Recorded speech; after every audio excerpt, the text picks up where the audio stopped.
So the first thing you need to know about creating an automated report on the Premium platform is the URL. The URL has changed, so you now need to go to google.com/DFP. And for all of your reporting needs, you're going to start by clicking on the Reports tab.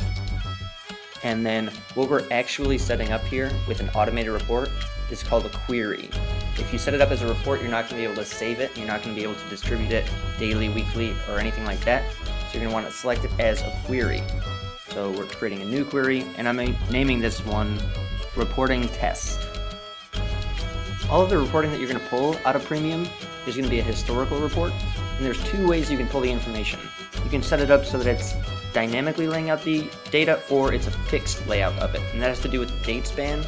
If you want it fixed, it's going to be for specific dates. If you want it dynamic, it's going to be for the last 7 days, the last 30 days, so on and so forth. So after setting that up, we can then decide who we would like to add as a user who would be able to modify this report. So it's sharing the report, but it's also allowing that user to make modifications to it. Now we need to filter down our data. There's several different ways that you can do this. For the most part, a lot of the reports you're going to be pulling are going to be for specific orders. So you're going to want to select the filter as order. And then usually you can set this up with the DSM ID as a filter. And if you don't have the DSM ID, you can also do it by the campaign name, like we're doing in this example. You also have the ability to set up layered filters if you want to go that route. Let's say if you started out with a placement or you're running it by site, different things like that will be useful. There are several different ways to lay out the report dimensions. In this example, we're laying it out by line item, and we're also selecting start date, end date, goal quantity, which was previously known as the schedule quantity, lifetime impressions, and lifetime clicks. One of the significant upgrades we get by moving on to the Premium platform comes in the form of the reporting we can give to our advertisers. Now we have the ability to provide detailed reporting based on key values that weren't initially targeted. So for this example that we're going to look at, the line item is a share of voice line item that has no specific geo-targeting associated with it, but what we'll be able to show our advertiser is a geographic breakdown of the impressions that they got as well as the clicks that came along with them.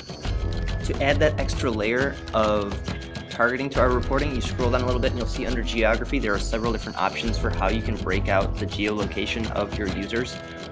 In this example, we're going to do it by city. And in addition to breaking out the report by city, let's also add the day of the week that these impressions and clicks served and were recorded. So you do that by moving the day of the week field over to the right like that. So now we need to break out our report metrics.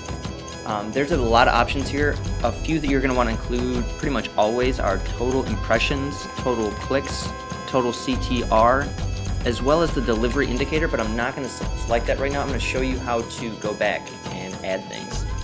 One of the functions that you can now do is preview how the report layout is going to look. So that's what we're doing right here. So now we need to decide how often we want this report to be generated and whom we want to send it to.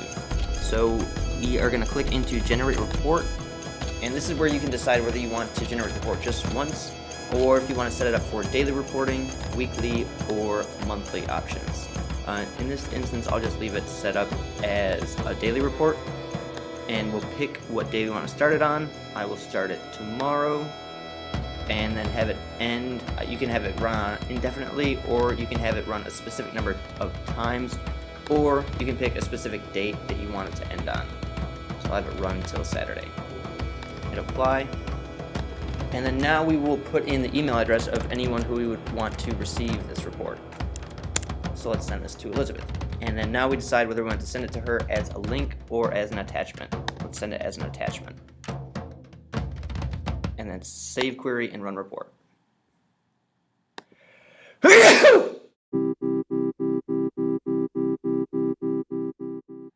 After we save the first page of our query, it's going to take us to the second page where we'll be able to get an even more detailed layout of how the report is going to appear.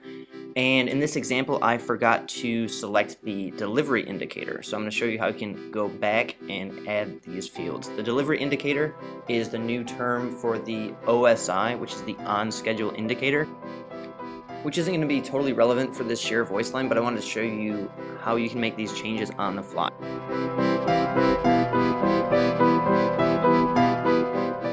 Now we're back to the second page of a query, and we can again preview all of the columns that are going to be shown in this query. And now we can export it. You have several different file options that you can export the file as. You just select whichever one you prefer, and then it'll save to your computer. So looking at our actual report that we've generated, a lot of this should look pretty familiar. The difference is going to be that there are a lot more lines associated with this campaign, because again, what we did is we're breaking out the impressions by city, and then furthermore by the day of the week with which they've served. So let me open up these columns a little bit more so you can see exactly what we're working with. And here is the breakdown, so by city and then by specific day of the week. Something else I wanted to point out is the difference between lifetime impressions and clicks versus total impressions and clicks. It can be a little confusing. So with lifetime impressions and clicks, that is going to be those metrics for the entire duration of the campaign, whereas the totals are reflecting the specific date range that we've selected. So remember, we selected the last 30 days for this report, so that's what it's reflecting in that field.